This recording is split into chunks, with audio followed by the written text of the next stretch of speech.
singkong, sehat dan bergizi.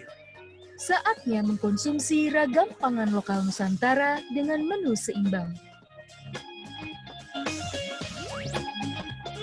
Makanan beragam dan seimbang harus selalu kita jaga ya. Selera makananku, ya makanan Indonesia. Kalau kamu, apa menumu hari ini?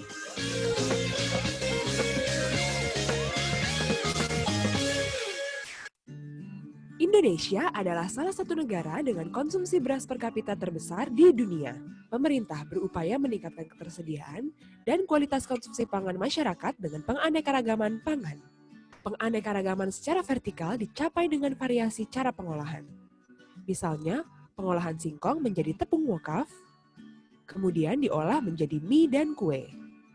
Penganekaragaman secara horizontal dicapai dengan memanfaatkan aneka bahan makanan seperti sayur, buah, protein, dan karbohidrat.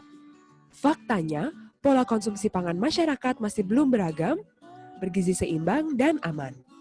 Dengan penganekaragaman pangan, membantu mengurangi ketergantungan sumber pangan tertentu dan meningkatkan konsumsi jenis pangan lainnya sebagai makanan pengganti.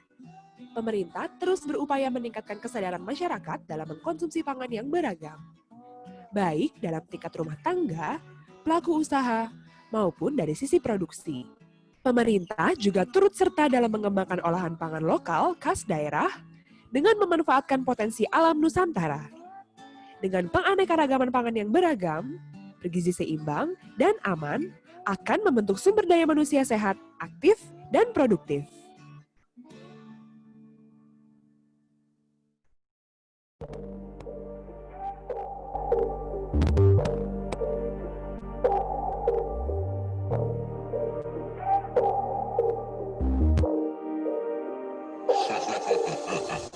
Apa Anda lihat? Finance, marketing, operation, technology people. Kalau sekarang nuansa krisis, itu finance ditaruh yang pertama, marketing yang kedua, operation ketiga, teknologi, dan people terakhir. The future is now, itu zaman dulu. Jadi ungkapan the future is now itu sudah zaman dulu, menurut saya sudah old itu. Tapi post corona, itu it will never be the same again.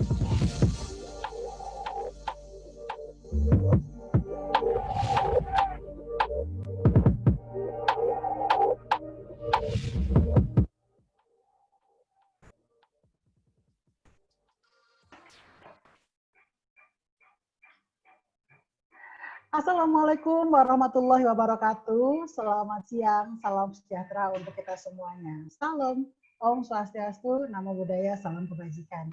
Selamat siang bagi rekan-rekan semuanya yang sudah bergabung dalam webinar peringatan Hari UMKM Internasional dari ICSB, International Council for Small Business, Daerah Istimewa Yogyakarta. Saya, Satya Bilal, selaku Wakil Sekjen ICSP Daerah Istimewa Yogyakarta akan memandu kegiatan webinar menghadapi era new normal dengan ketahanan pangan di Daerah Istimewa Yogyakarta.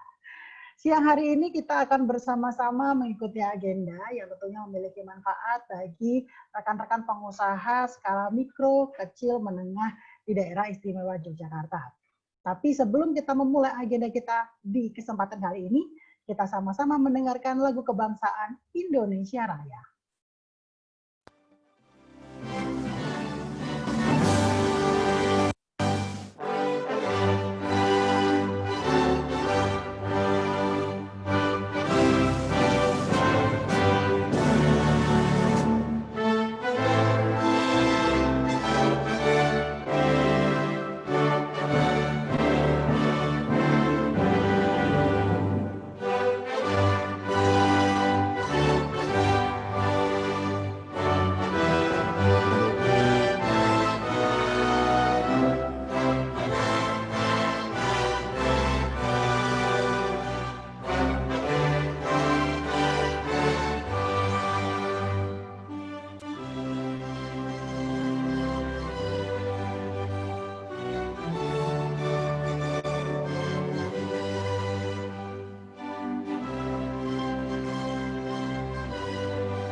Terima kasih.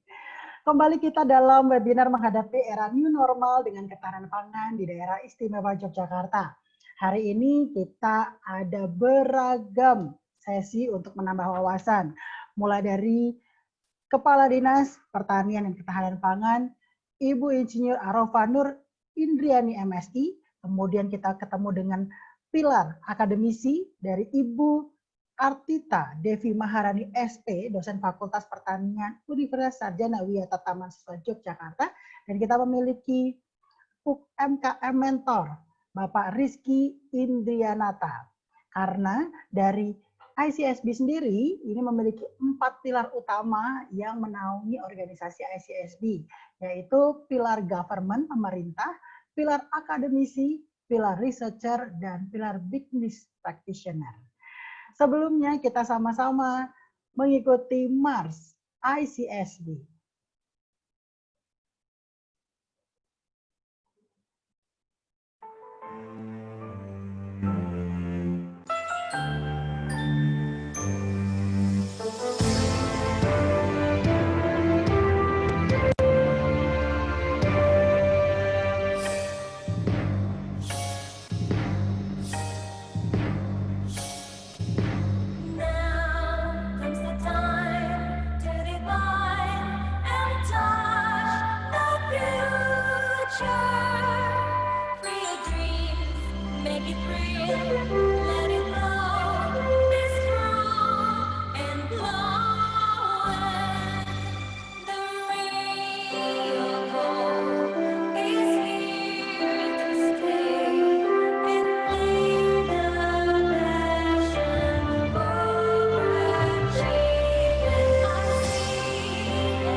Terima kasih sekali lagi bagi para peserta yang terus bertambah dalam kesempatan siang hari ini yang sudah mengikuti webinar menghadapi era new normal dengan ketahanan pangan di daerah istimewa Yogyakarta. Untuk membuka agenda kita kesempatan hari ini, kita akan bersama-sama mendengarkan sambutan dari mitra kerja pemerintah, dari anggota Komisi B DPRD DIY, Ibu Yuni Satya Rahayu M.Hum. Kami persilahkan kepada Ibu Yuni. Terima kasih Mas Satya. Selamat siang. Assalamualaikum warahmatullahi wabarakatuh. Salam sejahtera untuk kita semua. Yang kami hormati Ibu Arofah Nur, Kepala Dinas Pertanian dan Ketahanan Pangan DIY.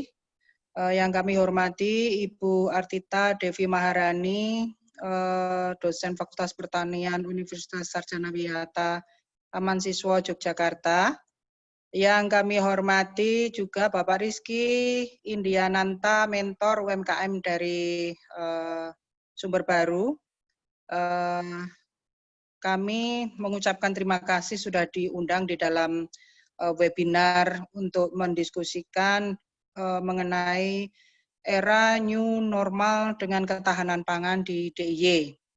Memang kalau kita berbicara tentang ketahanan pangan ini tidak hanya berbicara mengenai ketahanan pangan itu saja, tetapi juga mempersiapkan berbicara tentang ketahanan itu mempersiapkan lahan pertanian ya yang sebetulnya cukup luas di DIY ini, tetapi ada keprihatinan dari tahun ke tahun, ada penyusutan lahan pertanian menjadi alih fungsi ya dari pertanian menuju menjadi pada wilayah perumahan. Nah, ini harus menjadi perhatian serius karena ketika berbicara ketahanan pangan itu jangan hanya berpikir tentang impor. Harapan kami sebagai anggota DPR begitu ya, ketahanan pangan itu juga berbicara tentang kedaulatan pangan kita. Artinya lahan juga dipersiapkan. Memang di DIY saat ini sudah dibahas mengenai raperda tentang perlindungan petani dan ada perda tentang kelanjutan lahan berkelanjutan ya. Sudah ada, hanya implementasi dari perda itu seperti apa, tentu itu akan menjadi perhatian dari kami sebagai dari Komisi B. Selain lahan, kita juga persiapkan bibit-bibit ya, bibit untuk padi, kemudian juga bibit-bibit ikan, yang itu juga harus menjadi perhatian kita. Karena selama ini bibit-bibit itu kan seringkali masih mengambil dari luar daerah DIY. Kalau mengenai fakultas, universitas itu concern terhadap pertanian ini luar biasa. Tetapi kita bisa melihat misalnya di UGM itu mahasiswa yang masuk di Fakultas Pertanian dari tahun ke tahun itu juga menyusut. Jadi Fakultas Pertanian itu juga bukan lagi menjadi idola seperti zaman saya di tahun 80-an dulu.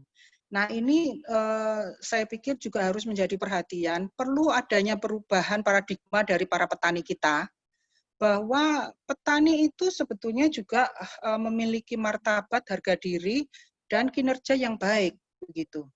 Nah, tinggal kita memberikan perhatian, memberikan perlindungan bagi para petani.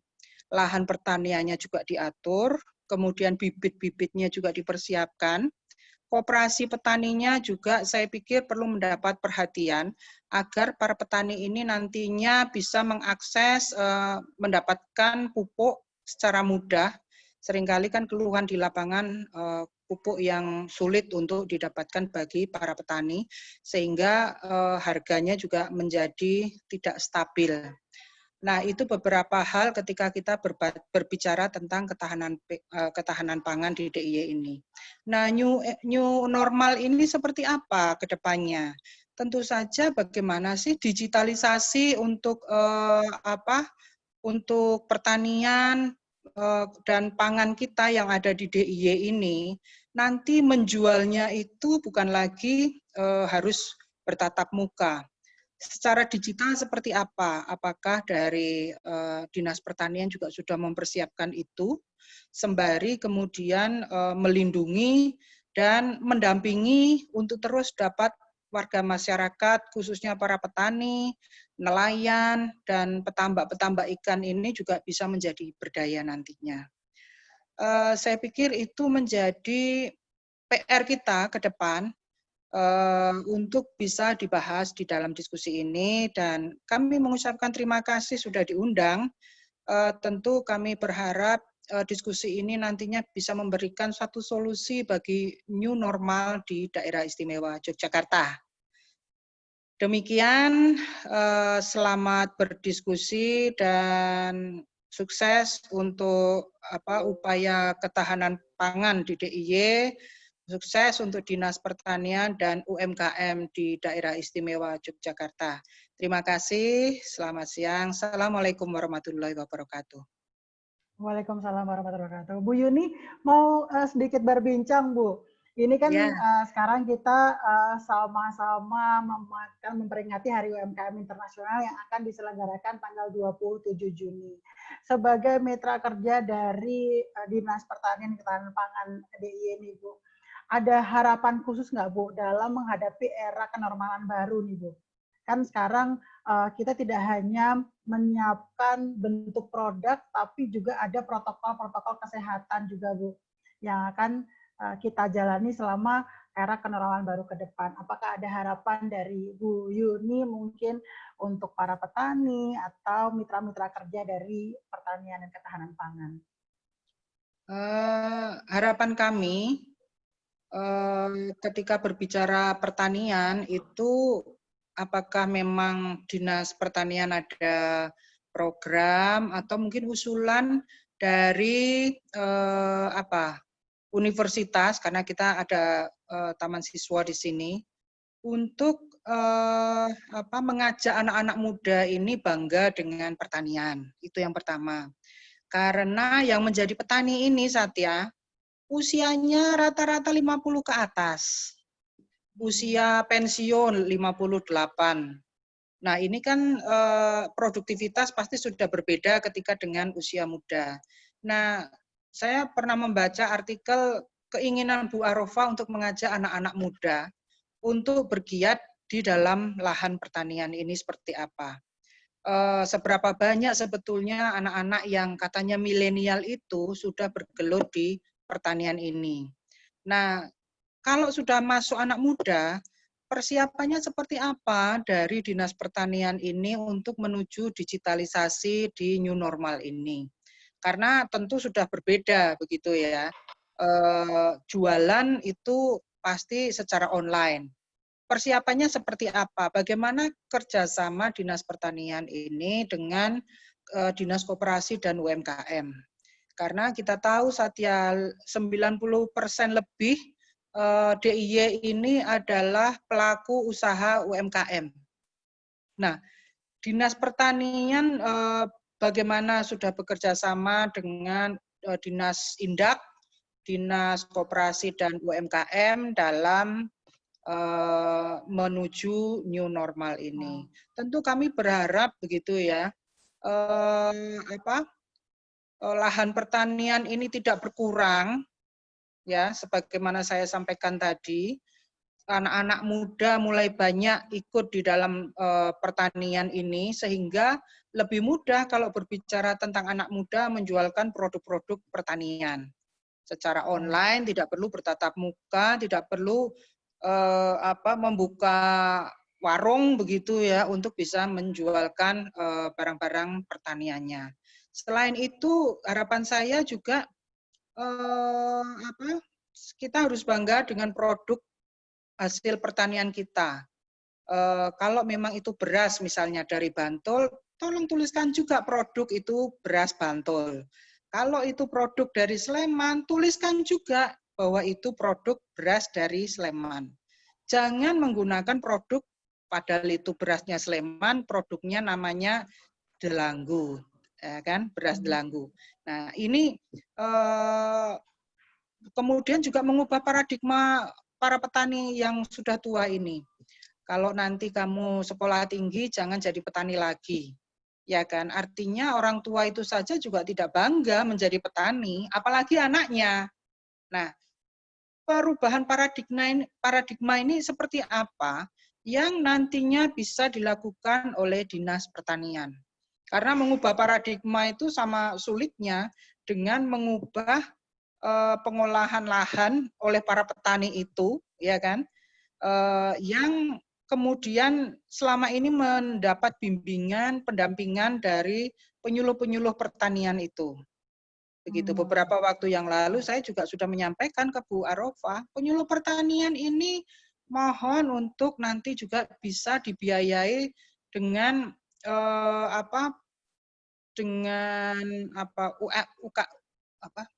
UMK ya. Begitu, sehingga apa? Mereka juga bisa bekerja dengan maksimal. Begitu. Memang ini masih jadi perdebatan, tapi itulah kira-kira pandangan saya tentang new normal ke depannya. Jadi mungkin ya saya lebih singkat bahwa di era new normal nanti ada segmentasinya tersendiri, positioning, dan juga branding terhadap dunia pertanian sendiri ya Bu Yuni ya. Betul, ya. Baik, terima kasih sekali Bu Yuni sudah ikut menyambut dalam agenda webinar peringatan Hari UMKM Internasional. Sampai ketemu Bu Yuni, terima kasih. Wassalamualaikum warahmatullahi wabarakatuh. Assalamualaikum warahmatullahi wabarakatuh. Selanjutnya kita akan sama-sama mendengar sambutan dari Menteri Koperasi dan UMKM, Bapak Teten Mas Duki, dalam peringatan Hari UMKM Internasional bersama ICSB Daerah Istimewa Yogyakarta. I'm Teten Mas Duki, Minister of Cooperative and SMEs of the Republic Indonesia. Would like to wish you all a happy UN SME Day, which we celebrate every year on 27th of June. I'm so happy to know from my predecessor, Mr. Trus Payoka, that in 2016, Indonesia was one among the 7 countries who initiated and declared the SME Day by delivering his speech at the United Nations headquarters in New York. I am also grateful that ICSB Indonesia are always supporting governance effort in strengthening the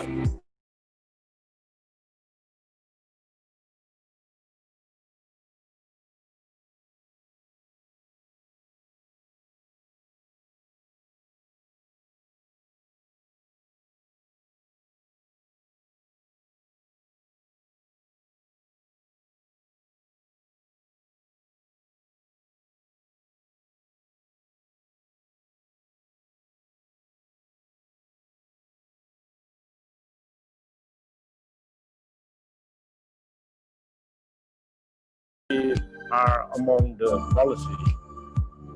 On top of that, our ministry is now working seriously to support the digitalization of SME, since currently most of them are still traditionally run.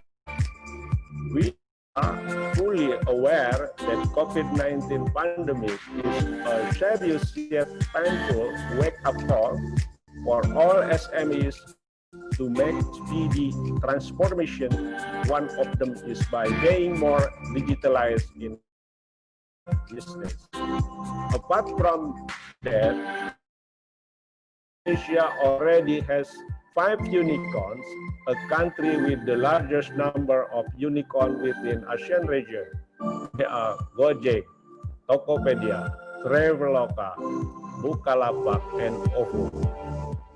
I believe that synergy between this unicorn along with other online platforms and millions of SMEs will truly empower the economy engine, both for local and international market. I'm also very confident that the Indonesian millennials are our real creative, innovative, and entrepreneurial assets that define the future of the nation.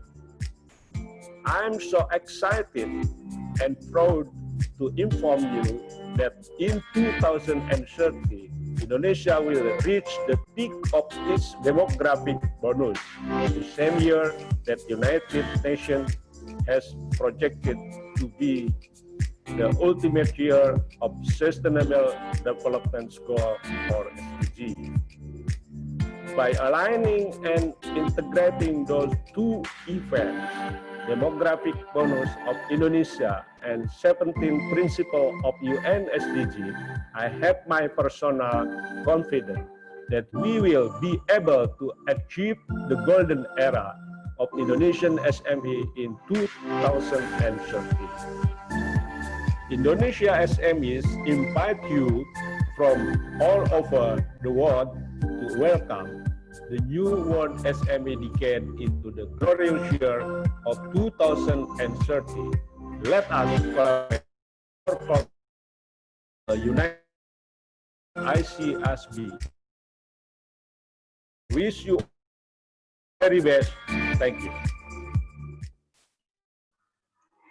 Baik, alhamdulillah kita masih bersama dalam gelaran webinar menghadapi era new normal dengan ketahanan pangan di daerah istimewa Yogyakarta. Mungkin tadi ada sedikit trouble teknis jaringan, tapi saya berharap kita masih tetap bisa bergabung bersama dalam peringatan dari Hari UMKM Internasional yang akan kita sama-sama selenggarakan di tanggal 27 Juni besok. Dan rekan-rekan, untuk kali ini kita akan segera masuk ke sesi kita yang pertama, ke sesi UMKM Mentor. Tapi untuk rekan-rekan yang ingin bertanya atau memberikan komentar, bisa memberikan langsung di kolom chat atau kolom Q&A. Jadi nanti akan dibantu menjawab oleh rekan-rekan dari UMKM Mentor atau narasumber. Dan untuk pertama, kita akan mengundang Bapak Rizky Indriananta dari Sumber Baru yang akan sharing mengenai terhadap UMKM yang bisa membantu UMKM untuk bisa scale up usahanya. Nah, ini kita coba dengan Bapak Rizky Indriananta, apa bisa bergabung bersama? Kita sudah invite ya. Oke, selamat siang Bapak Rizky. Siang Mbak, siang Mas Satya Bila. Nggak kenal nggak sayang ini nanti. Iya. Ini mungkin saya belum bisa mendengar audionya ini. Sudah bisa masuk teman-teman audionya? Oh, udah ya. Oke, baik. Bapak Rizky, nanti kita bisa sharing ya Pak ya mengenai bagaimana nih Sumber Baru bisa membantu rekan-rekan UMKM di daerah istimewa Yogyakarta untuk bisa mempermudah usahanya mungkin ya Pak di era kenormalan baru ini. Kepada Pak Rizky, waktu dan tempat saya persilahkan. Oke, selamat siang teman-teman semua yang tergabung dalam ICSBS ya ini ya. Sama dalam agenda acara ini. Untuk tadinya sedikit wow karena judulnya ini mengenai ketahanan pangan, tetapi ternyata setelah kita tautkan atau kita kait-kaitkan bahwa ini ada kaitannya dengan produk UMKM maupun dengan produk ketahanan pangan. Karena sebelumnya Wakil Menteri Pertahanan pun sempat menyampaikan bahwa ketahanan pangan itu tak kalah penting dengan kekuatan senjata. Jadi memang ketahanan pangan ini apalagi di tengah kondisi pandemi seperti ini adalah sebuah senjata utama untuk supaya kita bisa survive di era pandemi seperti ini. Nah, apa sih hubungannya dengan UMKM? Ternyata di era untuk mempertahankan ketahanan pangan ini, di era pandemi seperti ini, sektor-sektor UMKM ataupun sektor-sektor bisnis menengah ke bawah itu sangat mendukung atau menyokong dari ketahanan pangan itu sendiri. Contoh misalnya mengenai beras, telur, ataupun hal-hal makanan pokok itu sangat membantu sekali untuk ketahanan pangan. Terus apa sih korelasinya dengan UMKM kita semua ini? UMKM di samping di salah satu sisi adalah sebagai penyokong atau pilar utama dari ketahanan pangan ini. Terus kalau dikaitkan dengan mengenai bisnis yang sementara kita jalanin adalah untuk supaya bisa ketahanan pangan ini berjalan, kita dibutuhkan untuk distribusi. Nah, dari sisi distribusi ini, dari bisnis di tempat yang sementara yang saat ini saya ampu mengenai penjualan otomotif atau di mobil, itu banyak memberikan solusi untuk memberikan support mengenai ketahanan pangan dari sisi UMKM. Mungkin sebagai kata pengantar pembuka seperti itu, Mas Hilal. Pak, terima kasih banyak. Oh iya Pak, ngobrol-ngobrol di selama pandemi beberapa bulan kemarin, ini aktivitas-aktivitas yang sudah jualan, pemasaran di Sumber Baru ini tetap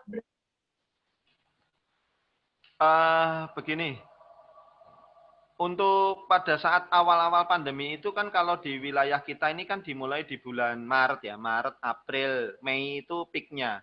Jadi kebetulan produk yang saat ini banyak membantu dari sisi ketahanan pangan maupun dari sisi UMKM adalah penjualan pickup low.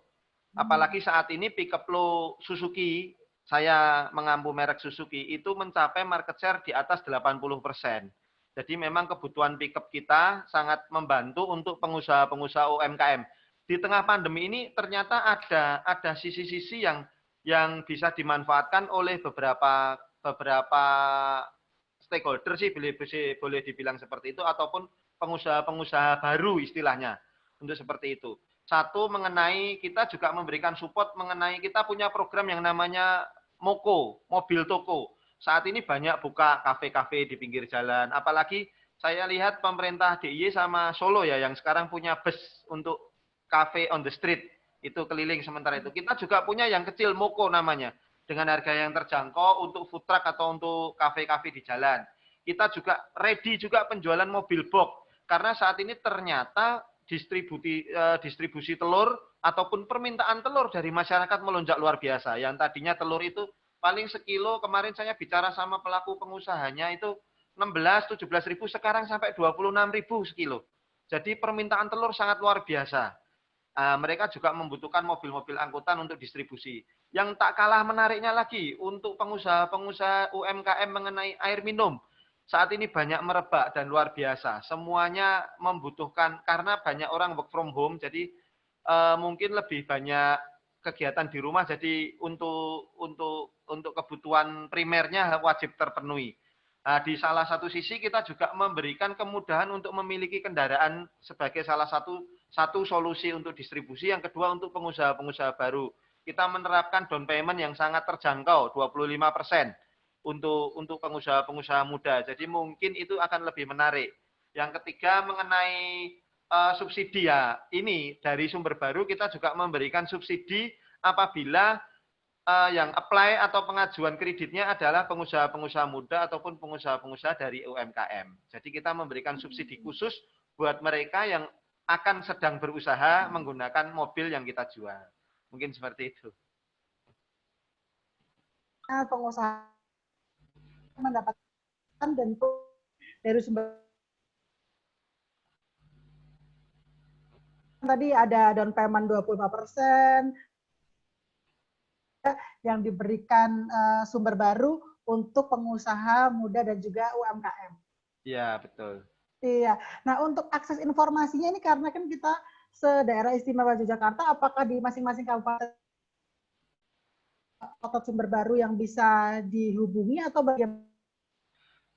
Kita sebagai main dealer di seluruh provinsi DIY, pada umumnya Provinsi Daerah Istimewa Yogyakarta, di samping itu sebagian di Jawa Tengah, di Jateng Selatan, jadi sampai dengan Banyumas sana. Mas. Oh gitu, baik.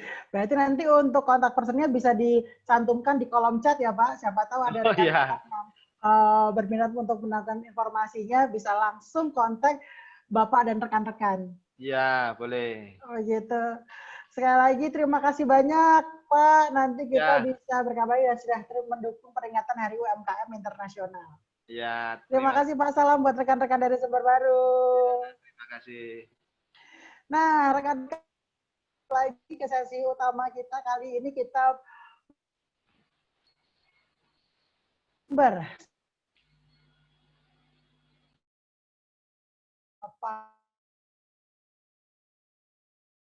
dari Dinas Pertanian dan Ketahanan Pangan Daerah Istimewa Yogyakarta. Kita akan bertemu dengan Ibu Kadis, Ibu Insinyur Arofa Nur Indriani MSI. Kita akan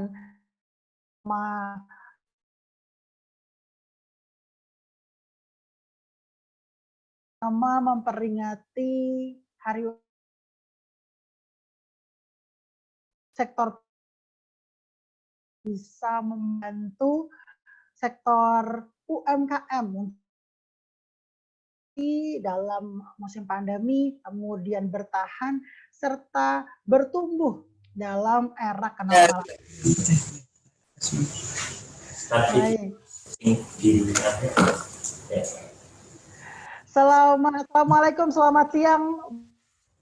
Selamat siang. Assalamualaikum warahmatullahi wabarakatuh. Bu. Ya. Iya. Suaranya sandet-sandet. Oh iya Bu, mohon maaf. Ini sudah ada beberapa rekan-rekan yang sudah bergabung bersama kita di sini, Bu. Dan akan menyimak pemaparan dari Bu Arofah yang akan menceritakan mengenai informasi dari Dinas Pertanian dan Ketahanan.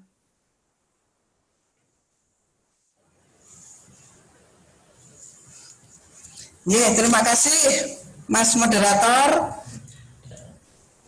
Yang kami hormati, tadi ada Bu Yuni, ada Pak Teten, ada Mas Rizky, dan juga narasumber yang lain, juga para peserta tentunya yang mendengarkan pada siang hari ini.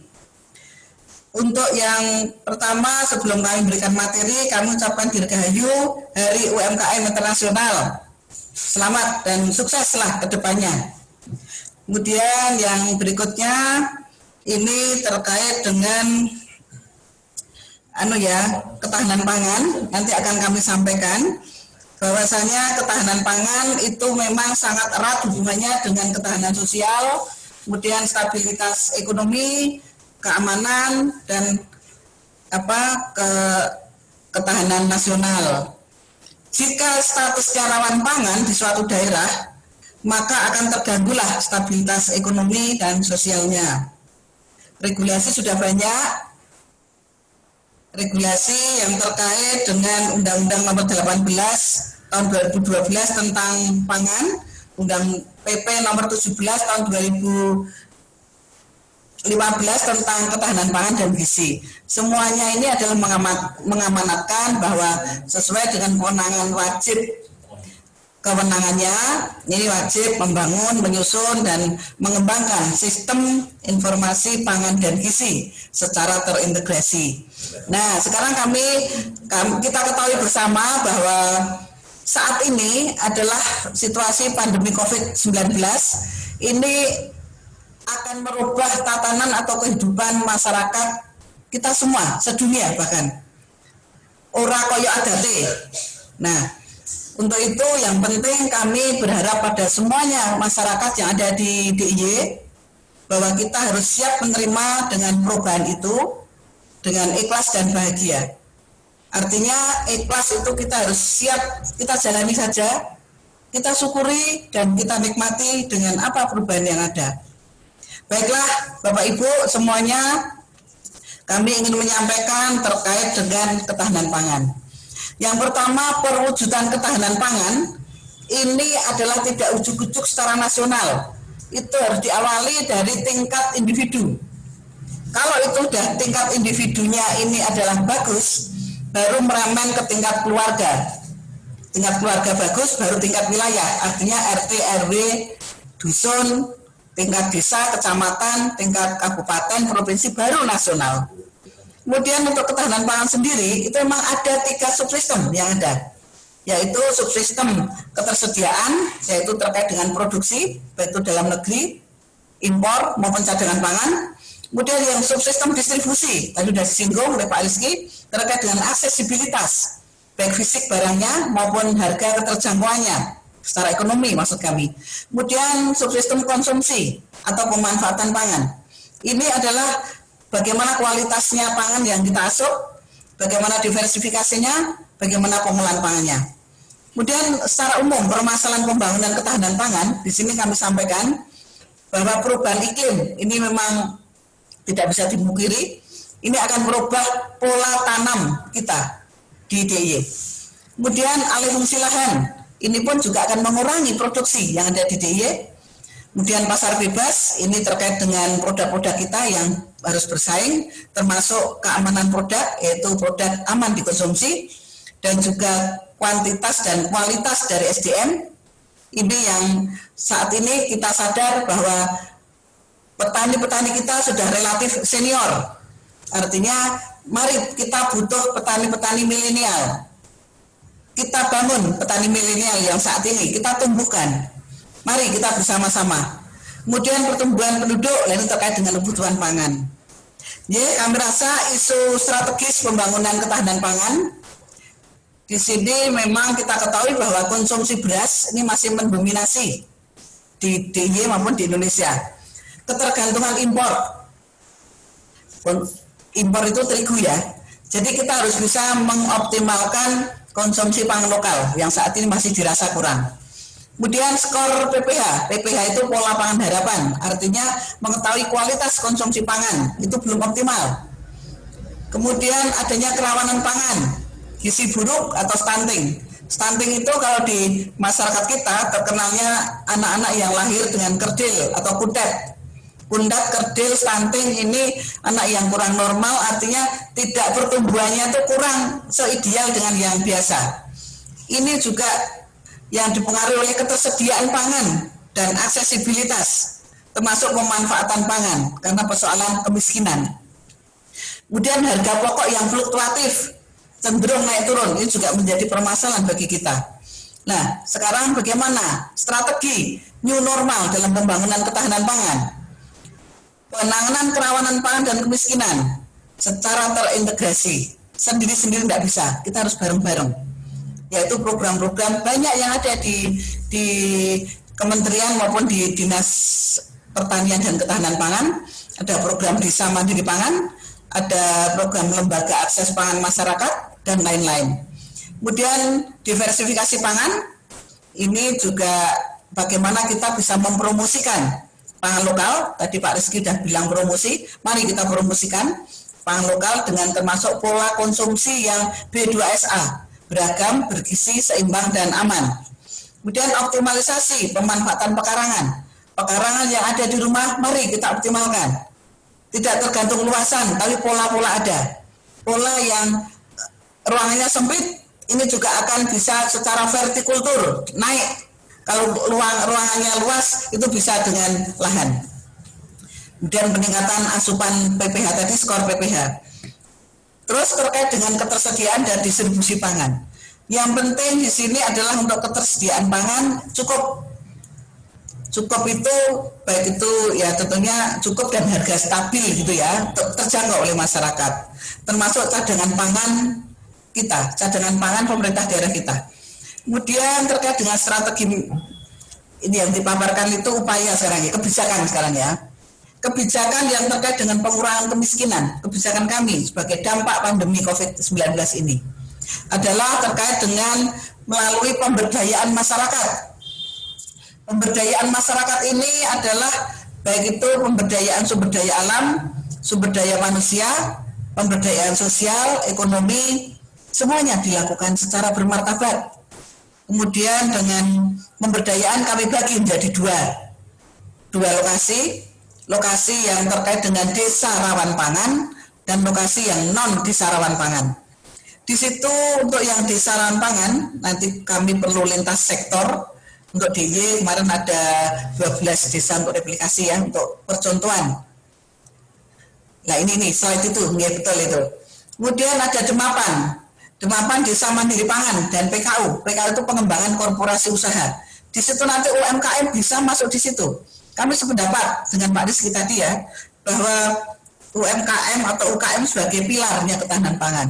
Betul Pak. Jadi salah satunya kita kalau nggak dibantu dari itu, bahkan kami menumbuhkan embrio-embrio untuk kelompok bisa terus ditindaklanjut dengan dinas-dinas yang lain.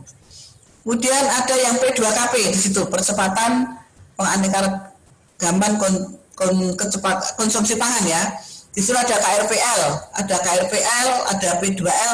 KRPL itu kawasan rumah pangan lestari, P2L itu pekarangan pangan lestari. Jadikan pekarangan kita yang tadinya belum dioptimalkan, masih tidur, buatlah sekarang menjadi berproduktif untuk keseharian kita, biar tidak usah beli, kita masih tetap menghasilkan dari halaman kita, baik diisi sayuran, buah-buahan, maupun dari ikan, dari ternak, yang kita makan kesehariannya, biar tidak usah beli. Kemudian ada program lagi LAPM, Lembaga Akses Pangan Masyarakat, dan Lumbung Mataraman, LM. Ini adalah suatu hal yang yang bisa upayakan untuk pemberdayaan masyarakat dalam masa pandemi COVID ini. Kemudian yang non daerah rawan pangan, di sini ada PUPM. PUPM itu pengembangan usaha pangan masyarakat. Endingnya actionnya adalah TTI, Toko Tani Indonesia. TTI di DIY sudah ada 219. Yang satu ada di center di kantor kami, TTI Center. Yang 218 ada di kabupaten kota titik lokasi ya maksud kami.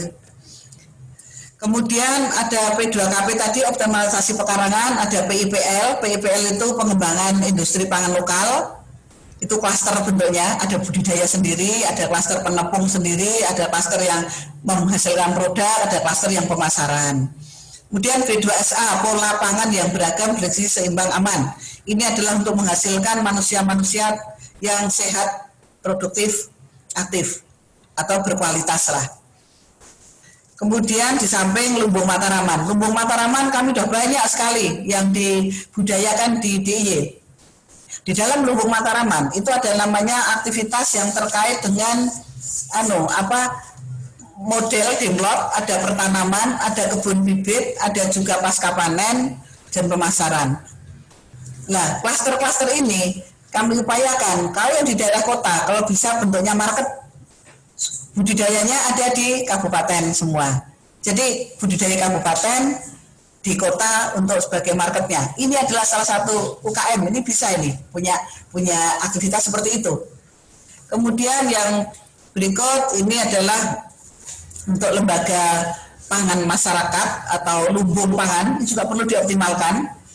Lumbung pangan ini adalah dasarnya instruksi Mendagri. Instruksi Mendagri nomor 2 tahun 2020. Instruksi Menteri Dalam Negeri ini tanggalnya 9 April, masih hangat ini. Tentang menjaga ketahanan pangan nasional pada saat tanggap darurat COVID-19. Kemudian ditindaklanjuti dengan surat Kementerian Pertanian nomor 88 tahun 2020 tanggal 20 Mei tahun 2020 ini tentang penguatan cadangan pangan, yaitu 10% dari potensi panen di wilayah. Kemudian berikutnya masalah lumbung sedikit sekaligus kami sampaikan.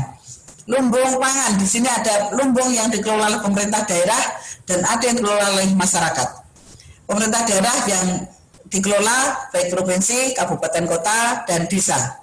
Untuk provinsi kami masih ada 215 ton, kabupaten kota ya kurang lebih 80-an ton, yang di desa belum digarap. Nah ini kami mengajak semua stakeholder yang ada, mari mulai kita garap lumbung pangan ini mulai dari tingkat yang terbawah, tingkat desa lah. Kemudian yang lumbung masyarakat. Lumbung itu ada dua ya, maaf ya, lumbung bergerak dan tidak bergerak. Isinya yang tidak bergerak itu beras dan sebagainya yang masih bergerak ada di lahan. Ini juga dihitung sebagai lumbung cadangan pangan kita.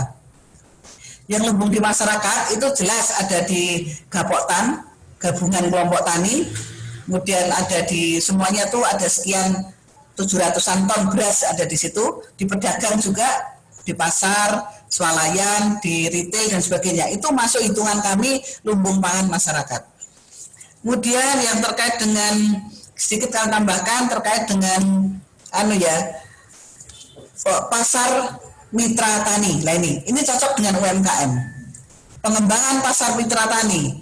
Ini mengapa kami punya TTI tadi ya, yang 219 titik tadi.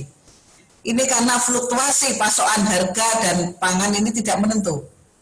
Pasokannya dan harga. Sehingga merugikan petani, baik itu sebagai produsen, ataupun pengolah pangan, ataupun pedagang, hingga sebagai konsumen. Untuk itu, sebagai solusi dalam mengatasi gejolak pasokan dan harga ini adalah hadirnya Pasar Mitra Tani, atau TTI, terkenalnya di Jogja, Toko Tani Indonesia Center kalau di DIY ya. Nah, tujuannya apa? Yang jelas mengelola sistem informasi permintaan, pasokan dan stok. Kemudian itu antara kita lakukan Gapoktan ya dengan Pasar Mitra Tani, kemudian memfasilitasi, menyediakan dan menyalurkan komoditas pangan, juga melaksanakan pemantauan perkembangan harga pangan sebagai referensi pemantauan harga. Jadi harga-harga di toko tani ini relatif lebih murah daripada harga di pasar. barangnya murah berkualitas karena kami ngambilnya dari produsen. Tujuannya salah satunya memutus mata rantai agar tidak kemana-mana, titiknya tidak kemana-mana sehingga diputus oleh TTI ini langsung produsen, langsung ke konsumen. Kemudian yang terkait dengan dukungan pasar mitra tani, kami dari Bulog, dari PT Madu Baru ya untuk gula pasirnya, kemudian dan gapotan. Nah sekarang itu SOP terkait dengan SOP pelayanan new normal. Untuk SOP pelayanan new normal ini ada SOP standar operasi prosedur tentang pelayanan sertifikasi PSAT. PSAT itu pangan segar asal tumbuhan. Kami menerima sertifikasi sekarang ini sifatnya online. Tidak ketemu langsung manual seperti dulu, tapi kami sudah online. Silakan nanti mengisi dengan prosedur dan sebagainya. Itu ada di web kami. Kemudian ada juga SOP pasar mitra tani. Ini juga ada. Karena pasar mitra tani atau TTI ini akan ketemu penjual dan pembeli. Kita ada SOP di situ, mengamankan, aman untuk kesehatan manusianya dan aman untuk produknya. Nanti secara detail ada di situ. Mungkin tidak perlu kami jelaskan ya, SOP ini ya SOP protokol kesehatan lah maksud kami.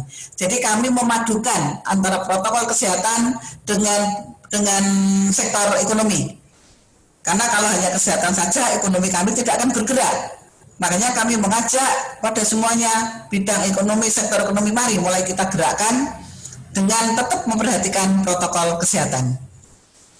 Jadi kami rasa demikian dari kami yang bisa saya sampaikan. Semoga apa yang bisa kami sampaikan bisa diterima dan semoga Tuhan Yang Maha Kuasa, Allah Subhanahu Wa Taala memberikan ridho dan berkahnya di setiap langkah dan upaya kita. Amin. Terima kasih. Assalamualaikum warahmatullahi wabarakatuh.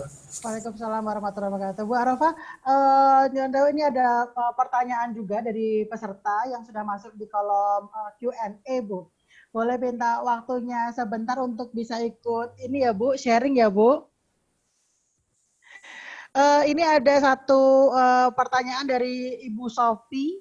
Ini menanyakan, Bu Nur mau bertanya, seperti apa kemitraan pasar mitra tani dengan masyarakat dan UMKM pangan? Gitu. Ini terkait dengan penjelasan Bu Nur tentang Toko Tani Indonesia Center mungkin ya, Bu ya? Ya.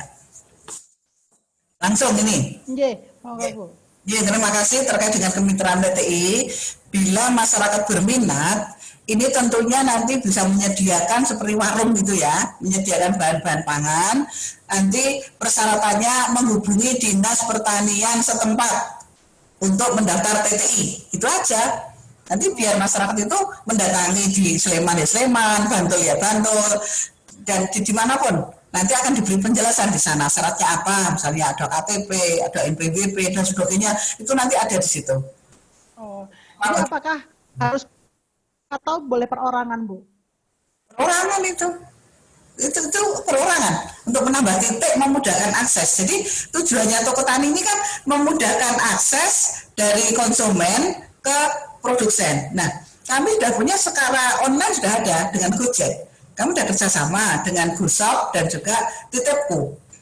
Dengan ada dua itu Gojek, GoShop sama Titipku. Itu nanti banyak kami klarisan itu dengan online itu. Nanti tinggal klik di aplikasi, langsung nanti bisa ke TTIC tadi center tadi ya bisa hanya center kalau ini ya. Nanti akan barang-barangnya dikirim. Ya ini karena berkaitan dengan pertanyaan dari Ibu Isa yang menanyakan tentang akses mitra tani sebagai reseller. Itu juga diperkenankan ya Bu ya? Ya nanti konsultasi dengan Dinas Pertanian setempat. Ya, dimana posisi Ibu itu berada, disitulah nanti bisa dijelaskan oleh petugas atau teman-teman kami yang bertugas di Dinas Pertanian Kabupaten atau Kota. Tapi kalau ini ada pertanyaan dari Bu Ernita Arum, Bu, pertanyaan terakhir, apakah mitra tani dibatasi jumlahnya di setiap kelurahan itu, Bu? Nah, mitra tani itu biasanya titik-titik strategis yang banyak konsumennya. Kalau di jelas pasar ya. Jadi yang aksesnya itu kesulitan. Itu biasanya mitra tani muncul di situ. Tapi namanya rezekinya orang kan beda-beda ya. Kalau itu pun mau membuka, tidak masalah. Nggak masalah, karena pedagang berjejeran itu tergantung konsumennya. Rezekinya tuh masing-masing, sudah ditakar. Nggak usah khawatir. Sekarang harapan kami, kalau pengen masuk TTI, udah daftar aja nanti, terus nanti syaratnya apa? Nanti kita coba, kita nanti kan kabupaten kalau nggak bisa mengatasi ke provinsi. Nah, memang otoritasnya di kabupaten. Kami juga mendapat jumlah 218 titik itu dari kabupaten kota. Oh gitu. Jadi sebenarnya kalau rekan-rekan UMKM ini mendaftarnya justru ke dinas kabupaten kota ya? Iya betul. Seperti di Pasar Beringharjo ada TTI, Pasar Lempuyangan ada TTI-nya, Pasar Keranggan ada. Jadi tidak masalah itu. Kan rezekinya masing-masing. Lagunya barang ini. Yang jelas titik ini adalah mendekatkan dengan tempat strategis, mendekatkan konsumen. Kan Mas Satya. Wah, nggak kedengaran suaranya.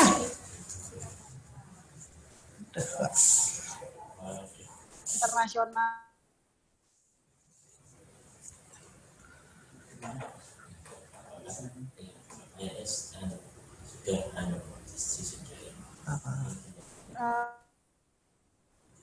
Ampun.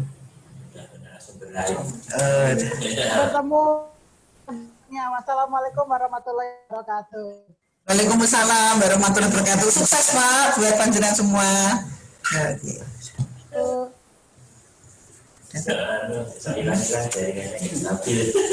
Sudah berarti kita sudah selesai di part ini, enggak apa-apa.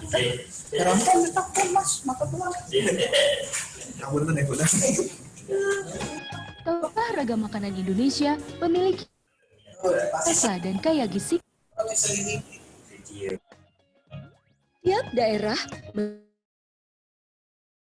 jagung, sorghum, sukun, umbi-umbian,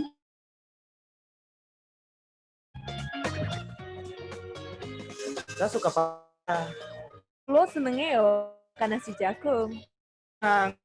singkong dan bergizi.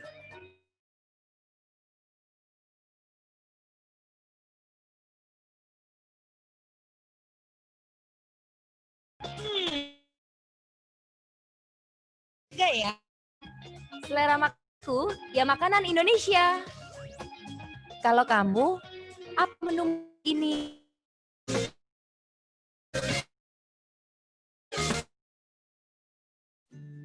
Indonesia adalah salah satu negara dengan konsumsi beras per kapita terbesar di dunia. Pemerintah berupaya meningkatkan ketersediaan dan kualitas konsumsi pangan masyarakat.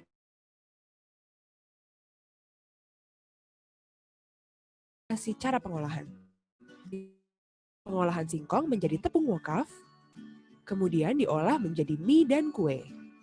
Penganekaragaman secara horizontal dicapai dengan memanfaatkan aneka bahan makanan seperti sayur, buah, protein, dan karbohidrat. Faktanya, pola konsumsi pangan masyarakat masih belum beragam, bergizi seimbang, dan aman. Dengan penganekaragaman pangan, membantu mengurangi ketergantungan sumber pangan tertentu dan meningkatkan konsumsi jenis pangan lainnya sebagai makanan pengganti. Pemerintah terus berupaya meningkatkan kesadaran masyarakat dalam mengkonsumsi pangan yang beragam, baik dalam tingkat rumah tangga, pelaku usaha, maupun dari sisi produksi. Pemerintah turut serta dalam mengembangkan olahan lokal khas daerah dengan memanfaatkan potensi alam. Dengan penganekaragaman pangan yang beragam, bergizi seimbang, dan aman, akan membentuk sumber daya manusia sehat, aktif, dan produktif.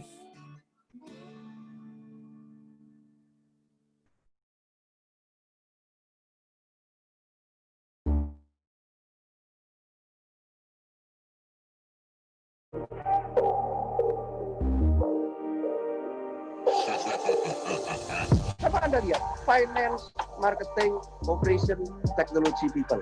Kalau sekarang nuansa krisis, itu finance ditaruh yang pertama, marketing yang ketiga, teknologi, dan people terakhir.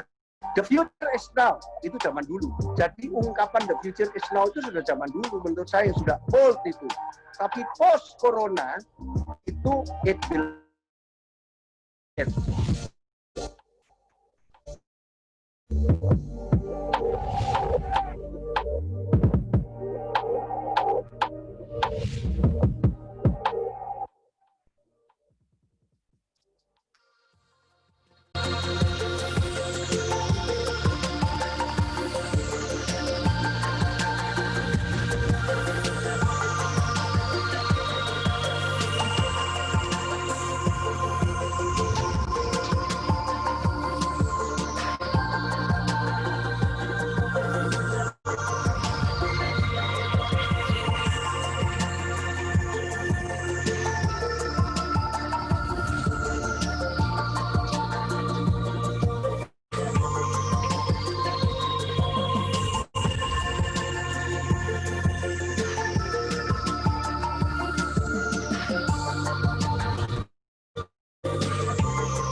Kembali lagi kita dalam gelaran webinar New Normal dengan ketahanan pangan di daerah istimewa Yogyakarta.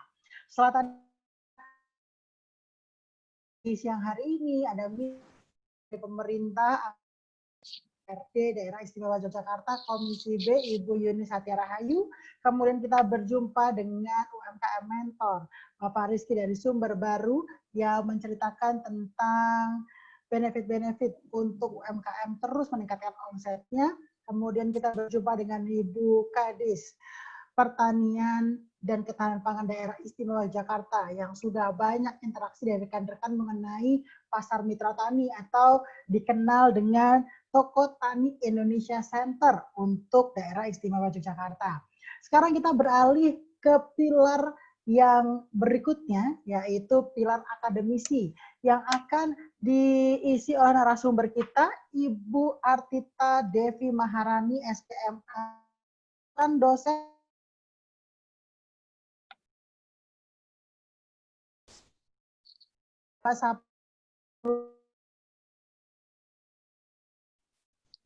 Halo, udah masuk ya suaranya? Soalnya dari tadi putus-putus. Iya, Bu Artita, apa kabar? Baik, alhamdulillah sehat semua ya, insya Allah. Alhamdulillah sehat semuanya. Ini nggak terdengar. Oh, tidak terdengar ya? Sebelum kita akan memulai materi untuk siang hari ini gitu, Bu. Sedikit nggak ini, Bu, untuk fakultas ini selama pandemi kemarin sampai bagaimana? Pertanyaannya nggak terdengar, Mas, putus-putus. Oh iya, mohon maaf nih. Apakah ST ini baru sudah mulai berkegiatan gitu, Bu? Oke. Selama masa pandemi ini memang kita sesuai dengan anjuran Bapak Gubernur ya untuk homework homework based homework gitu ya. Jadi kerjanya di rumah, cuman memang karena kebetulan kami ada kegiatan untuk persiapan akreditasi, jadi memang beberapa saat perlu ke kantor gitu. Tapi untuk mahasiswanya kegiatannya tetap online, semua proses pembelajaran lewat online, semua proses juga memang lewat daring gitu. Baik. Kami juga dari ICSB Daerah Jakarta mengucapkan terima kasih banyak kepada Bu Rita dan rekan-rekan dari UST sudah ikut menyemarakan peringatan Hari UMKM Internasional ya, Bu.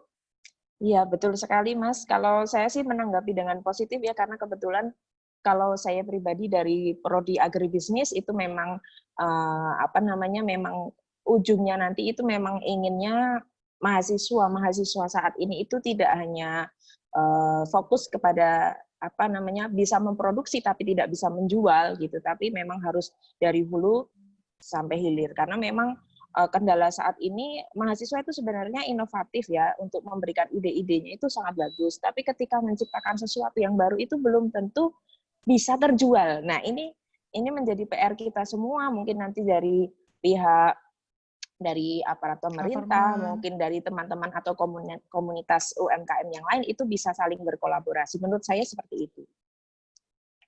Bu sampaikan dan Bu Yuni juga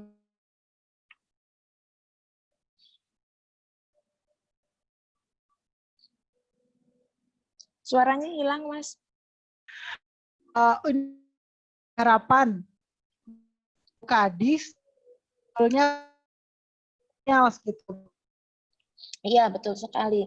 Kalau memang menurut saya saat pandemi ini memang saatnya kita itu memang merubah pola lifestyle kita gitu ya, merubah pattern kita, merubah habit kita, karena memang kalau kita tidak berubah ya pastinya akan terseleksi gitu, seleksi alam seperti biasanya gitu, karena memang saat inilah generasi muda yang harusnya bergerak gitu, karena memang kalau di pandemi ini kita semuanya serba online. Kalau misalnya harus petani yang zaman dulu harus belajar komputer atau pakai Digital agriculture gitu ya. yang digital, itu tentu akan sangat makan waktu gitu ya. Jadi memang harus saatnya generasi muda, khususnya mahasiswa yang duduk di Fakultas Pertanian, manapun universitasnya, ini bisa saling bersinergi. Nah, ini memang sangat tepat sekali menurut saya, KKN-KKN di masa pandemi ini harusnya harus greget dan harus bisa mengimplementasikan yang diajarkan di kuliah gitu untuk bisa community service ke masyarakat. Gitu sih ya. Iya, Bu. Dan banyak yang tidak sabar nih buat ikut dalam materi kita bersama.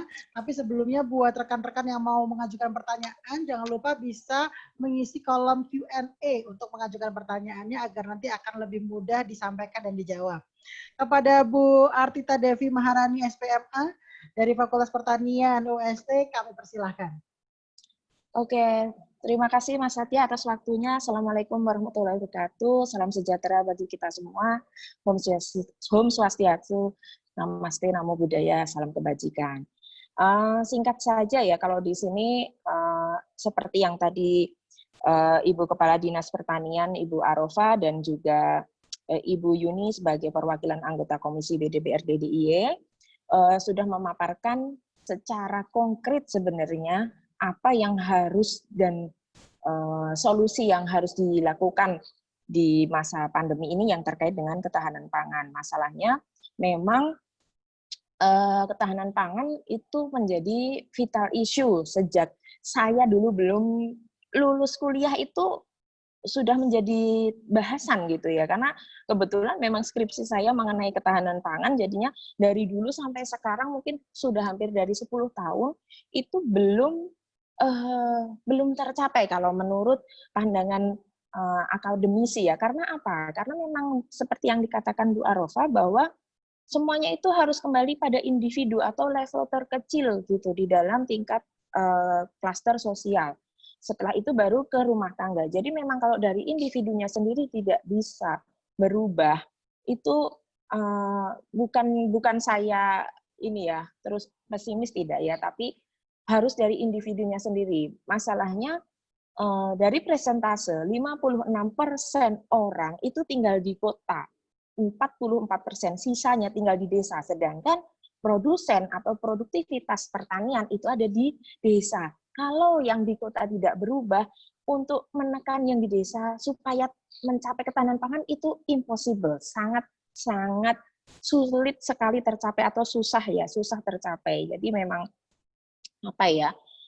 perlu kesadaran dari semua pihak, khususnya pada diri sendiri pribadi ya, bahwa untuk mencapai ketahanan pangan itu seperti apa. Gitu. Mungkin bisa disampaikan ya di materi saya, bahwa di situ saya ingin menyampaikan moving atau kita memang harus bergerak untuk berubah. Jadi memang seperti anjuran FAO seperti yang dikatakan Bu Arofa juga bahwa untuk ketahanan pangan itu terdiri dari beberapa dimensi. Tadi ya kalau kita samakan dulu sudut pandangnya dari sudut pandang individu. Kalau tersedia itu harus ada. Nah, ada itu kalau hubungannya dengan makanan, itu kan ada makanannya berarti juga ada duit buat beli makanannya. Kalau misalnya kita tidak punya lahan, karena tadi dikatakan memang sudah sedikit lahan yang tersedia untuk pertanian, atau sudah banyak alih fungsi lahan. Sehingga bagaimana caranya kita harus berusaha terus untuk bisa menyediakan makanan paling nggak untuk diri kita.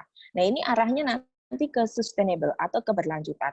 Kemudian akses, tadi pemerintah sudah menjembatani dengan TTI, dengan toko tani ya, toko tani Indonesia. Nah, ini memang di fakultas kami, terutama kami memiliki satu inkubasi bisnis gitu ya, yang dikelola oleh mahasiswa, di mana karena di fakultas kami terdiri dari 2 prodi, yaitu prodi agroteknologi yang berkaitan dengan budidaya dan juga agribisnis yang memasarkan. Ini saling bersinergi ketika mereka ada praktikum yang berkaitan dengan bercocok tanam, lalu hasilnya nanti akan dipasarkan oleh yang di Prodi Agribisnis. Kita memiliki inkubasi bisnis namanya Dewantara Mart. Nah, ini sebagai salah satu praktek ya, atau salah satu cara kami untuk melatih mahasiswa supaya terbiasa untuk bisa menciptakan kemandirian, baik dari segala sisi gitu ya, yang ujungnya juga mensupport kemandirian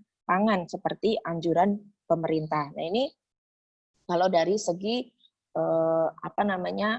akses ya, aksesnya kita membantu untuk bisa menjualkan. Nah, ini tadi saya malah tercetus ketika Bu Arofa mengatakan ada TTI. Wah, ini bagaimana kalau fakultas ini dijadikan TTI, karena memang kebetulan kami juga banyak sekali binaan dari hasil pengabdian masyarakat kami, sehingga mungkin lebih bisa memudahkan mereka. Nah, ini nanti mungkin bisa kami tindak lanjuti. Nah, kemudian yang sering kali dilupakan, kita bisa makan. Besok juga masih bisa makan, tapi yang perlu diperhatikan adalah kualitas. Nah, kualitasnya ini sering sekali dilupakan. B2SA seperti yang disampaikan Bu Arofa tadi, beragam, bergizi, seimbang, dan saya agak lupa ya. Itu sering diabaikan gitu.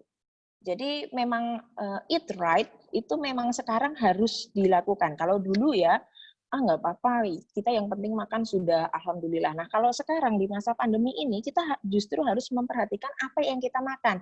Karena apa? Tujuannya supaya sehat terus, supaya imun kita bertambah, supaya tidak gampang sakit, supaya tidak gampang kena virus corona. Nah, ini memang saatnya sekarang ini, new normal, ini memang kita harus merubah sudut pandang, merubah kebiasaan makan terutama.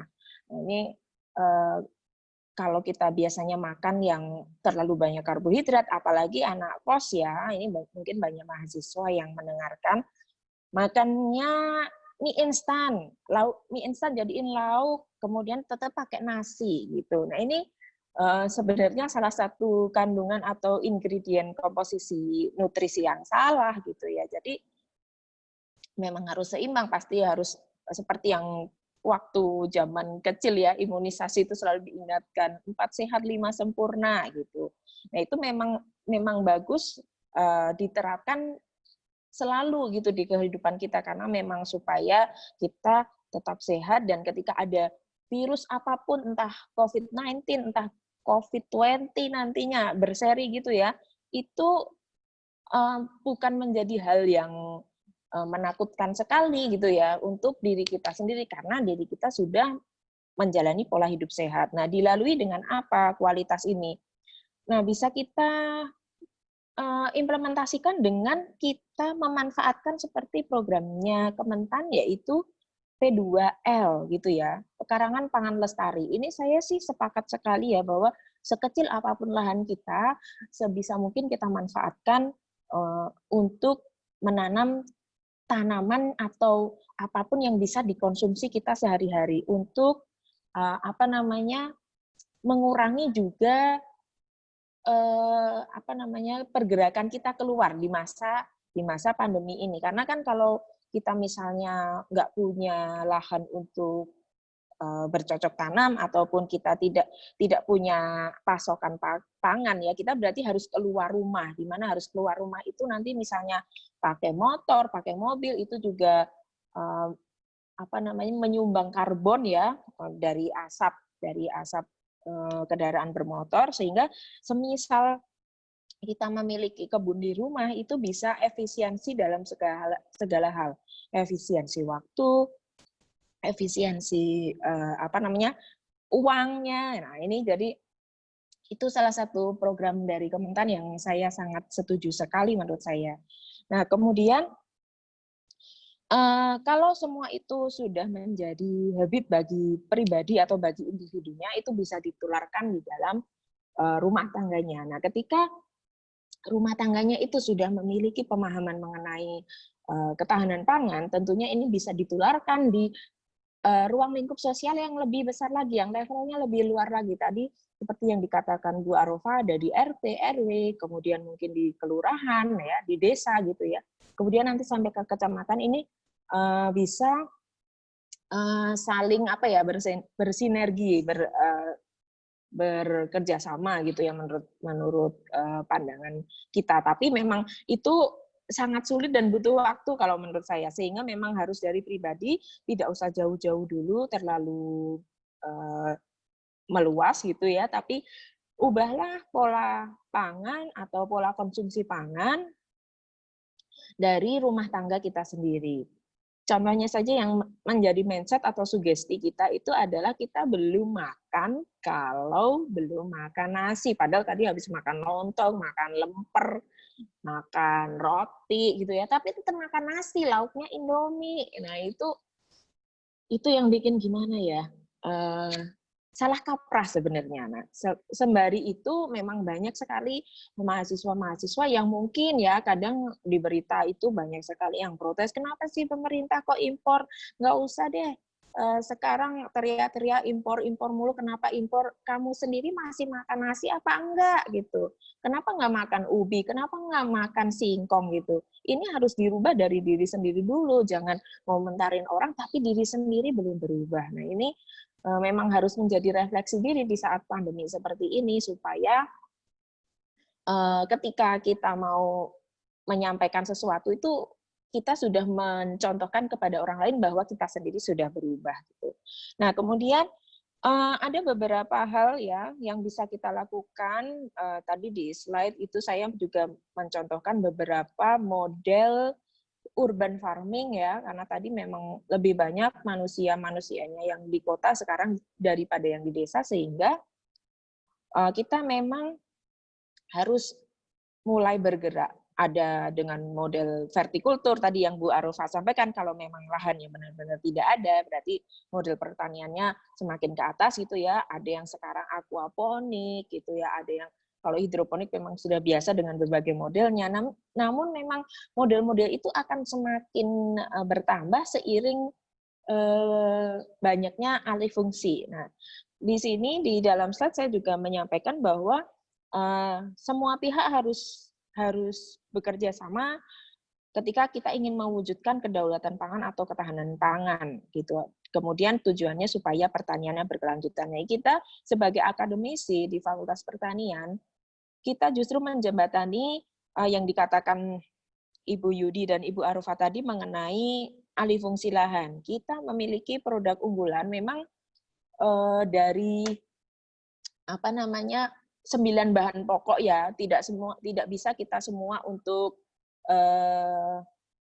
kita alokasikan, kita implementasikan untuk menuju ke ketahanan pangan, tapi kita ambil produk keunggulan kami itu di dalam peningkatan pengganti kedelai yang memang juga tingkat impornya cukup tinggi, yaitu dengan produk unggulan fakultas kami, kacang koro pedang. Nah, di mana budidaya kacang koro pedang ini memanfaatkan daerah atau tanah-tanah marginal. Jadi tanah-tanah yang tidak harus subur, seperti contohnya di pesisir pantai.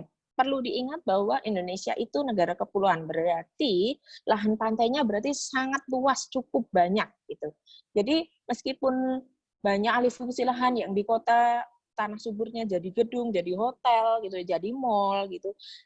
Kami mencoba untuk menginisiasi lahan marginal di tepi pantai untuk dijadikan lahan yang produktif gitu ya. Ini salah satu tanaman yang cocok adalah dengan kacang koro pedang. Nah, kita sudah banyak sekali melakukan pembinaan, pendampingan kepada masyarakat mulai dari di sekolah SMA, jadi kita memang harus mulai dari dini gitu ya, supaya mereka sadar bahwa apapun bahan pangan yang diproduksi atau yang bisa kita dapatkan di negara ini itu bisa diolah menjadi banyak hal yang lebih bernilai gitu, yang punya nilai yang cukup tinggi. Nah itu yang ada di slide beberapa contoh kegiatan ya yang sudah sering kita gaungkan supaya generasi muda itu sadar bahwa ketika jadi petani itu bukan mindsetnya miskin gitu, anak miskin gitu ya. Jadi nggak seperti itu. Ketika memang kita mau move, memang kita mau bergerak gitu. Kalau tidak mau bergerak ya sobat mager, sobat rebahan gitu ya memang nggak bisa nggak bisa dapat apa-apa, seperti slogannya orang Jawa ya, ora obah, ora mamah. Ini memang kalau harus diem aja tapi dapat apa-apa nggak bisa, susah. Nah, sehingga yang paling dekat sekarang ini karena memang kita itu terbiasa lauk proteinnya tempe, kita melakukan pengabdian masyarakat atau bekerja sama pemberdayaan ya, seperti yang Bu Yuni Satya Rahayu tadi sampaikan bahwa pemberdayaan masyarakat ini kita berdayakan di Gedong Kuning di Kampung Serawung itu membuat tempe. Nah, karena tempe itu kan jelas ya lauk pokoknya orang Jawa, apalagi khususnya di Yogyakarta. Kita untuk menekan impor kedelai, kita mengganti kedelai tersebut dengan koro pedang. Nah, koro pedangnya ini diproduksi menjadi tempe yang saat ini itu sedang booming sekali. Malahan saat pandemi ini karena memang banyak sekali orang-orang yang jobless atau yang kena PHK gitu ya, yang tidak punya pekerjaan karena dampak COVID, sekarang ikut dalam pendampingan membuat tempe ini. Itu apa ya, satu hari itu kalau tidak salah 500 bungkus tempe itu sudah laku terjual. Nah, ini kemungkinan satu hari itu dapat untung 500 sampai 650.000. Ini benar-benar apa namanya, apresiasi ya, apresiasi yang cukup luar biasa buat Bapak Ibu yang memang mau obah itu tadi, pasti akan ada hikmahnya. Bukan berarti ini ya, menari di atas penderitaan orang lain, tidak, tapi memang semuanya dalam rangka survival mode gitu ya, mode bertahan gitu, bertahan untuk menuju ke ketahanan pangan. Nah, sekarang ini kita menjadi supply biji atau kacang koro pedangnya dan diolah oleh Bapak Ibu di Kampung Serawung di Gedong Kuning. Nah, ini sekarang ini sampai kurang-kurang gitu ya ketika untuk produksinya, sehingga membutuhkan banyak sekali reseller sebenarnya. Ini bukan promosi ya sebenarnya, tapi kalau yang tertarik monggo bisa nanti bertanya-tanya ke saya atau mungkin bisa datang ke fakultas kami, karena memang kalau kita tahu semua tempe itu menjadi lauk pokok dan sangat potensial untuk dijadikan bisnis gitu. Nah, ini menurut saya tidak hanya dari akademisi, sebenarnya memang harus dari personilnya sendiri atau dari masyarakat yang saling berintegrasi, baik dari pemerintah, dari kami, dan juga dari masyarakatnya ketika memang sudah memiliki satu visi yang sama. Saya kira ketahanan pangan di negara ini ya, mungkin ya dari sudut pandang yang skala lebih besar itu akan tercapai. Nah, ini memang kita harus mulai dulu dari yang paling kecil. Saya kira itu mungkin nanti kalau ada yang mau nanya bisa langsung saya jawab. Terima kasih Mas Satya, saya kembalikan waktunya.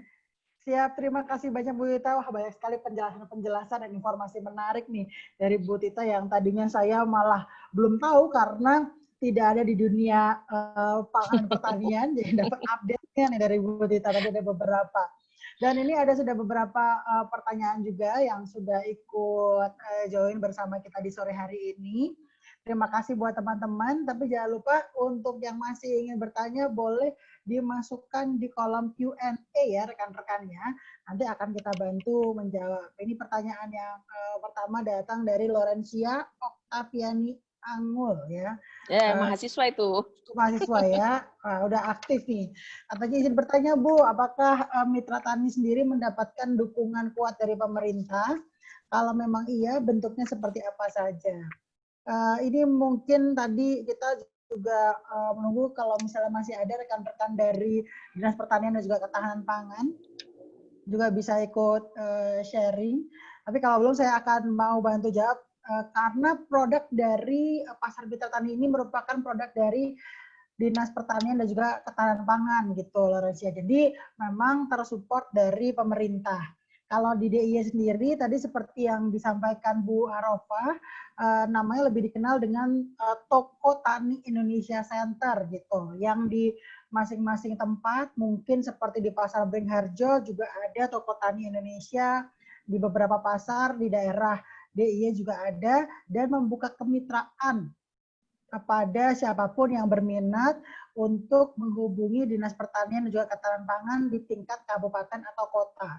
Jadi kalau mungkin di UST itu juga akan mengadakan kerjasama dengan Mitra Tani, maka nanti ICSP juga akan bersama-sama UST gitu ya, kita bisa ikut berdiskusi bersama Dinas Pertanian dan juga Ketahanan Pangan Kota Yogyakarta gitu mungkin ya, karena UST tempatnya adanya di Kota Yogyakarta. Kota, iya. Iya. Nah, kemudian mudah-mudahan menjawab ya. Kemudian ada pertanyaan yang kedua nih Bu Dita. Izin bertanya dari Nurindah Sari.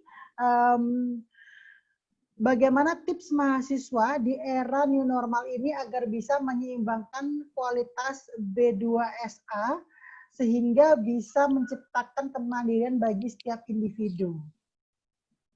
Nah, ini gimana nih Bu Tita? Saya belum bisa bantu jawab nih kalau yang ini.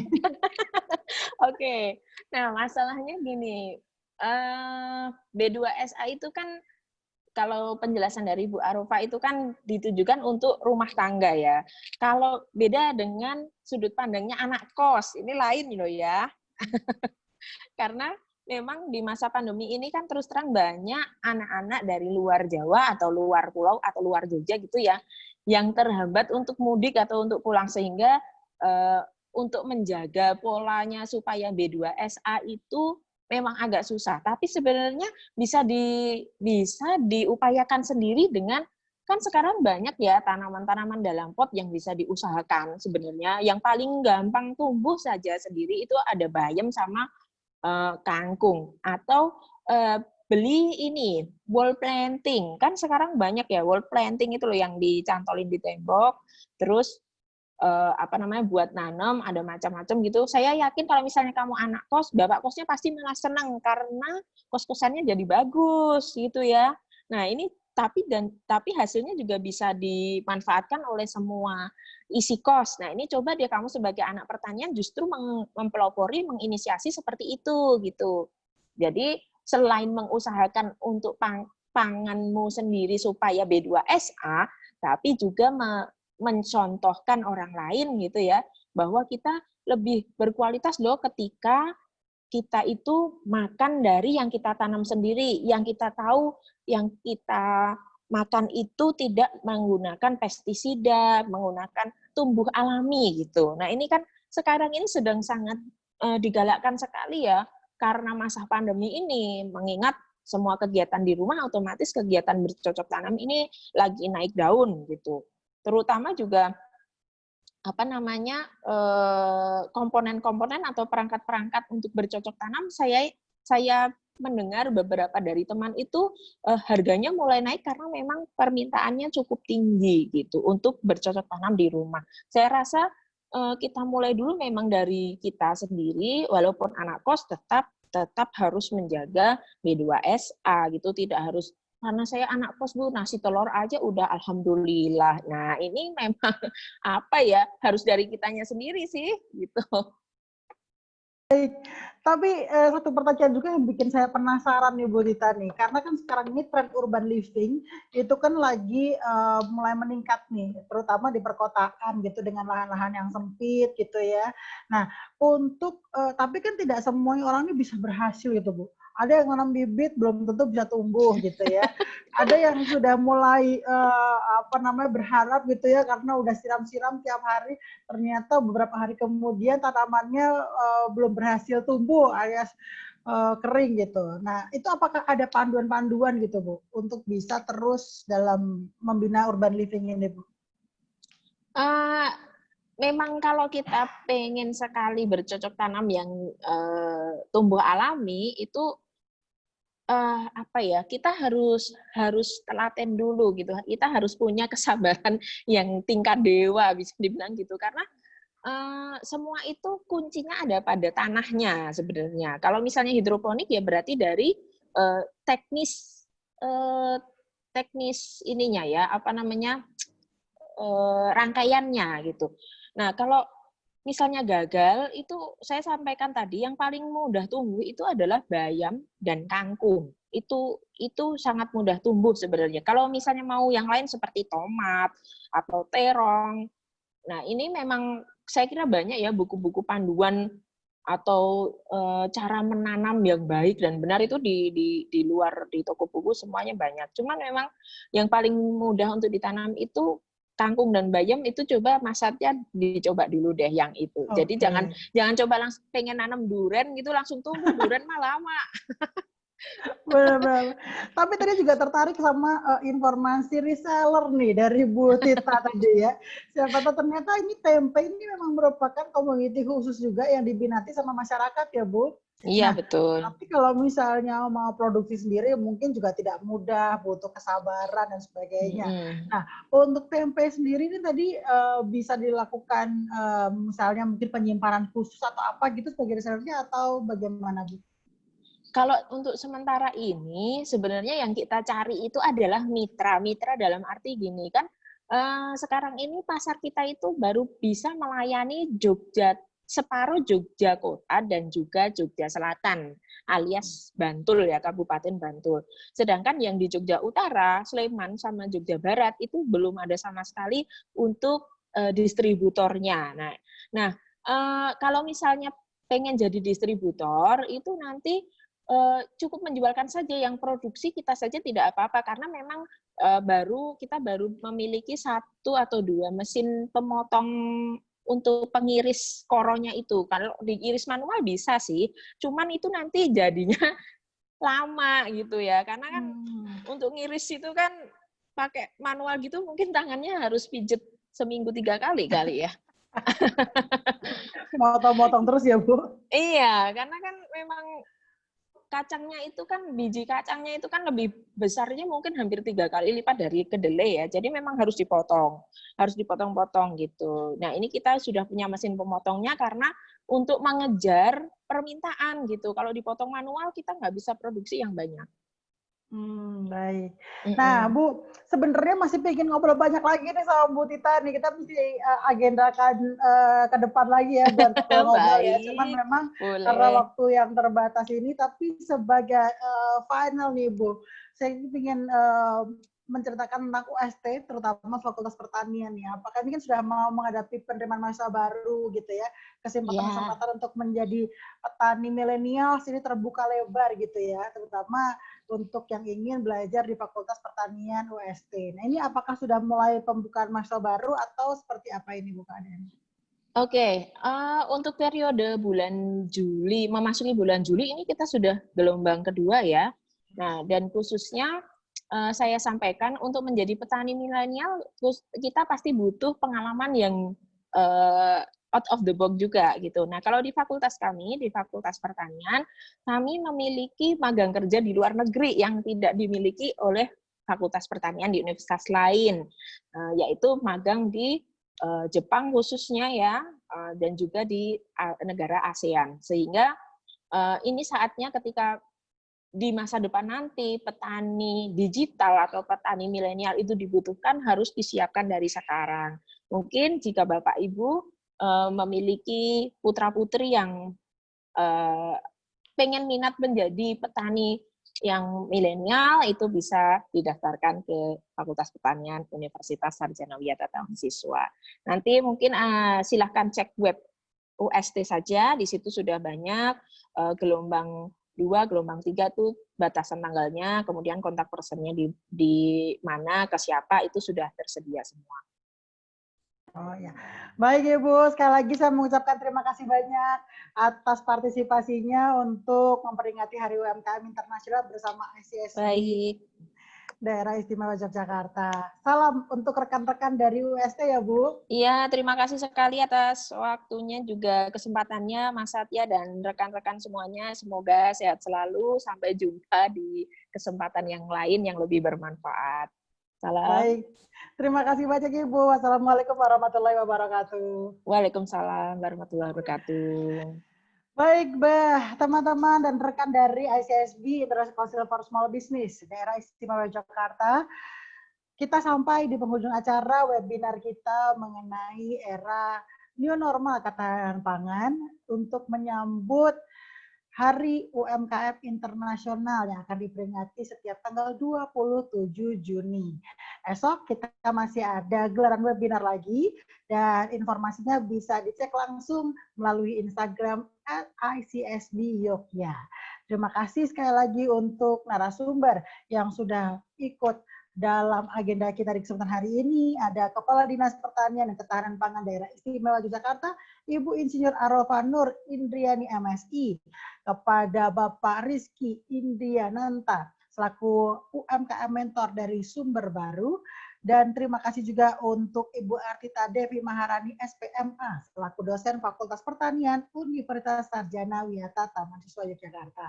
Dan terima kasih kami ucapkan untuk mitra kerja pemerintah, anggota Komisi B DPRD Daerah Istimewa Yogyakarta, Ibu Dr. Haja Yuni Satya Rahayu SLM HUM yang sudah bersedia membuka gelaran kita di kesempatan ini, dan juga sambutan spesial dari Bapak Menteri Koperasi dan UMKM Republik Indonesia, Bapak Teten Mas Duki.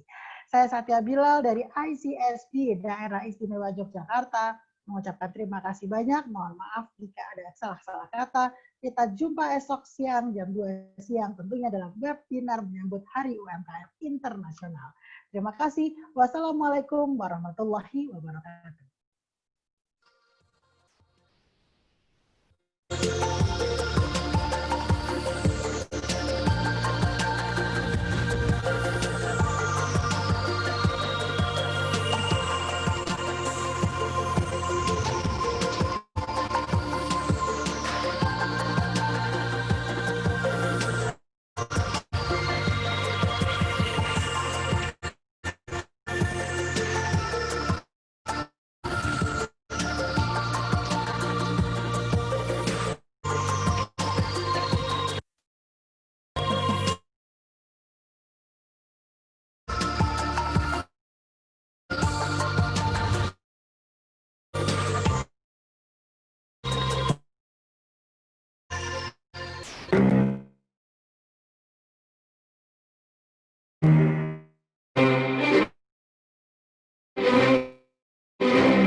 Mempersembahkan New Carry, rajanya pickup.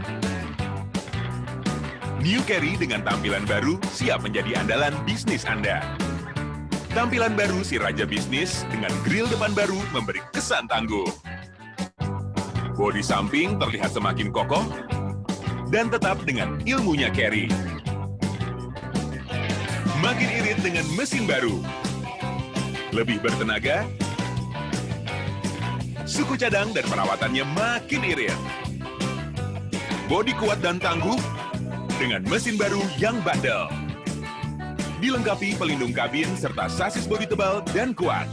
Dijamin lama umur pakainya. Ukuran bak lebih besar.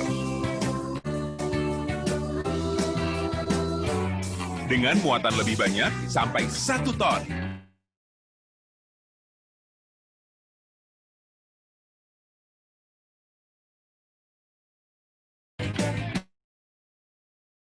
Untuk menyenangkan, fitur kursi geser membuat perjalanan semakin nyaman dengan immobilizer agar lebih aman, serta kemudi lebih ringan dan nyaman.